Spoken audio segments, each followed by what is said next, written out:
एक दिन का पुण्य। किसी आश्रम में एक साधु रहता था। काफ़ी सालों से वह इसी आश्रम में रह रहा था। अब वह काफ़ी वृद्ध हो चला था और वह मृत्यु को निकट महसूस कर रहा था, लेकिन संतुष्ट था कि 30 साल से उसने प्रभु का सिमरन किया है। उसके खाते में ढेर सारा पुण्य जमा है, इसलिए उसे मोक्ष मिलना तो तय ही है। एक दिन उसके ख्याल में एक स्त्री आई। स्त्री ने साधु से कहा, अपने एक दिन के पुण्य मुझे दे दो और मेरे एक दिन के पाप तुम वरण कर लो। इतना कहकर स्त्री लोप हो गई। साधु बहुत बेचैन हुआ कि इतने बरस तो स्त्री ख्याल में ना आई, अब जब अंत नज़दीक है तो स्त्री ख्याल में आने लगी। फिर उसने ख्याल झटक दिया और प्रभु सिमरन में बैठ गया। स्त्री फिर से ख्याल में आई। उसने फिर से कहा कि एक दिन का पुण्य मुझे दे दो और मेरा एक दिन का पाप तुम वरण कर लो। इस बार साधु ने स्त्री को पहचानने की कोशिश की, लेकिन स्त्री का चेहरा बहुत धुंधला था। साधु से पहचाना नहीं गया। साधु अब चिंतित हो उठा कि एक दिन का पुण्य लेकर यह स्त्री क्या करेगी। हो ना हो यह स्त्री कष्ट में है, लेकिन गुरुजी ने कहा हुआ है कि आपके पुण्य ही आपकी असल पूंजी हैं। यह किसी को कभी मत दे बैठना, और इतनी मुश्किल से पुण्यों की कमाई होती है, यह भी दे बैठे तो मोक्ष तो गया। हो ना हो यह मुझे मोक्ष से हटाने की कोई साजिश है। साधु ने अपने गुरु के आगे अपनी चिंता जाहिर की। गुरु ने साधु को डांटा, मेरी शिक्षा का कोई असर नहीं तुझ पर। पुण्य किसी को नहीं देने होते, यही आपकी असली कमाई है। साधु ने गुरुजी को सत्य वचन कहा और फिर से प्रभु सुमिरन में बैठ गया। स्त्री फिर से ख्याल में आ गई। बोली, तुम्हारा गुरु अपूर्ण है, इसे ज्ञान ही नहीं है। तुम तो आसक्ति छोड़ने का दम भरते हो।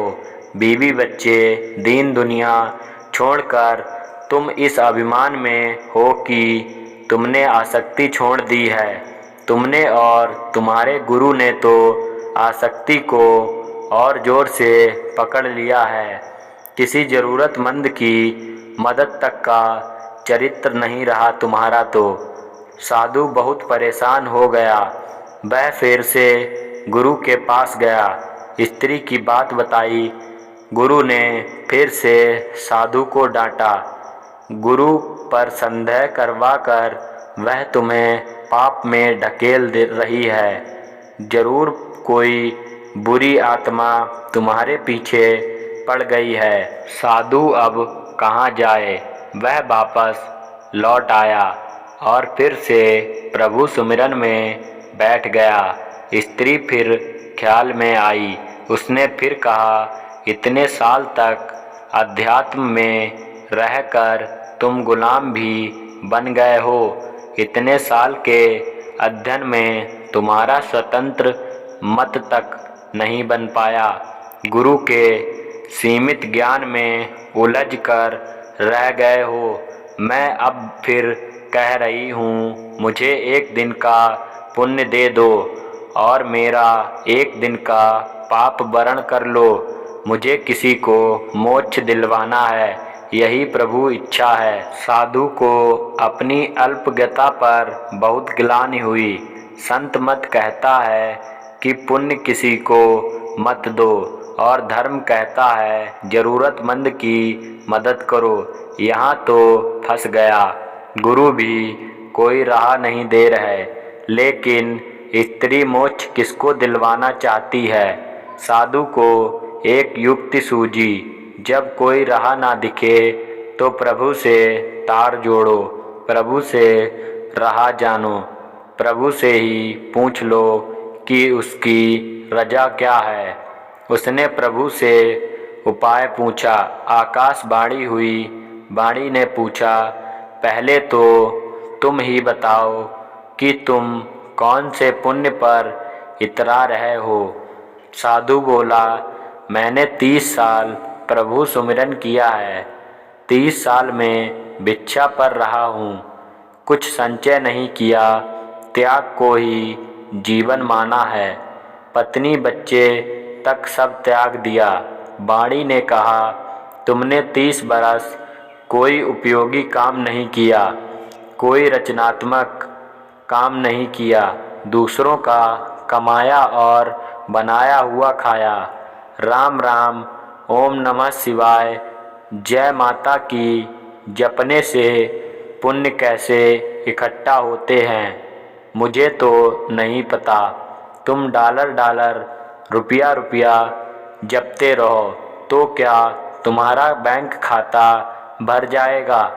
तुम्हारे खाते में शून्य पुण्य है। साधु बहुत हैरान हुआ, बहुत सदमे में आ गया, लेकिन हिम्मत करके उसने प्रभु से पूछा, फिर वह स्त्री पुण्य क्यों मांग रही है?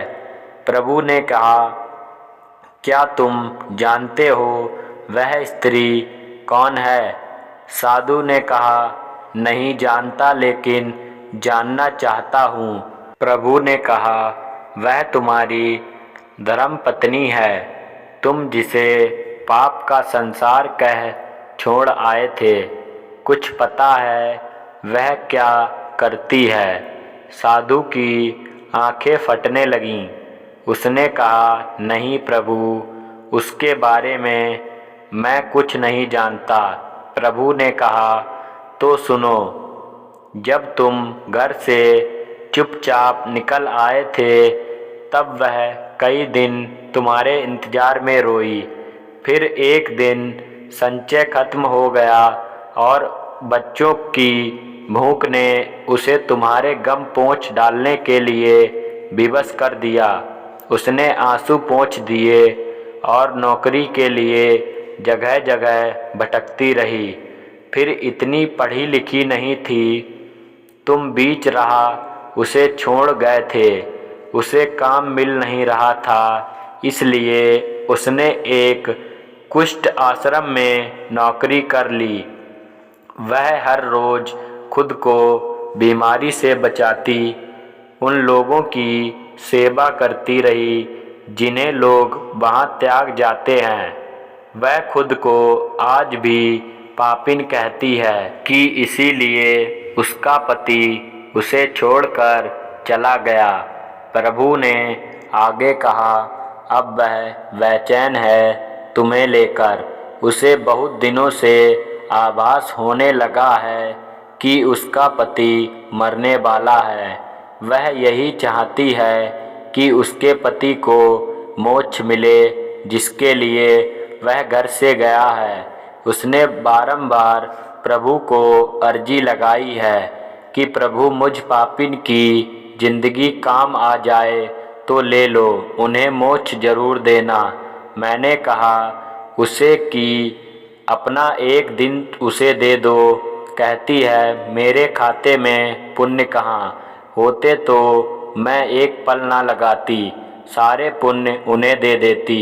वह सुमिरन नहीं करती, वह भी यही समझती है कि सुमिरन से ही पुण्य मिलते हैं। मैंने उसे नहीं बताया कि तुम्हारे पास अथाह पुण्य जमा है, पुण्य सुमिरन से नहीं आता। मैंने उसे कहा कि एक साधु है, उससे एक दिन के पुण्य मांग लो, अपने एक दिन के पाप देकर। उसने सवाल किया कि ऐसा कौन होगा जो पाप लेकर पुण्य दे देगा। मैंने उसे आश्वस्त किया कि साधु लोग ऐसे ही होते हैं। वह औरत अपने पुण्य तुम्हें दे रही थी और तुम ना जाने कौन से हिसाब किताब में पड़ गए। तुम तो साधु भी ठीक से नहीं बन पाए। तुमने कभी नहीं सोचा कि पत्नी और बच्चे कैसे होंगे, लेकिन पत्नी आज भी बेचैन है कि तुम लक्ष्य को प्राप्त करो। तुम्हारी पत्नी को कुष्ठ रोग है, वह खुद मृत्यु शैया पर है, लेकिन तुम्हारे लिए मोक्ष चाह रही है। तुम सिर्फ अपने मोक्ष के लिए 30 बरस से हिसाब किताब में पड़े हो। साधु के बदन पर पसीने की बूंदें बहने लगीं, सांस तेज होने लगी। साधु हड़बड़ा कर उठ बैठा, उसके माथे पर पसीना बह रहा था। उसने बाहर झांक कर देखा, सुबह होने लगी थी। उसने जल्दी से अपना झोला बांधा और गुरुजी के सामने जा खड़ा हुआ। गुरुजी ने पूछा, आज इतने जल्दी भिक्षा पर? साधु बोला, घर जा रहा हूँ। गुरुजी बोले, अब घर क्या करने जा रहे हो? साधु बोला, धर्म सीखने। धर्म केवल वह नहीं है कि मंदिरों की घंटी बजाएं, घंटों पूजा करें, मस्जिदों में जाकर नमाज पढ़ें, गिरजाघरों में जाकर प्रार्थना करें, गुरु ग्रंथ साहब का पाठ करें। ये सब तो धर्म से जोड़ने व सीखने के केंद्र हैं। असली धर्म तो वह है किसी भूखे को खाना खिलाएं, किसी अंधे को सड़क पार कराएं, किसी ज़रूरतमंद की सहायता करें, किसी बीमार असहाय का इलाज कराएं, किसी छात्र की पढ़ने में सहायता करें। यही असली धर्म है, यही असली पुण्य है। पूजा पाठ दिखावा करने से आपके पुण्य नहीं बढ़ेंगे। किसी की सच्ची मदद करेंगे तभी आपके वास्तविक पुण्य का खाता बढ़ेगा। दोस्तों, अगर आपको यह कहानी पसंद आई हो तो इस वीडियो को लाइक करके चैनल को सब्सक्राइब जरूर कर लेना। धन्यवाद।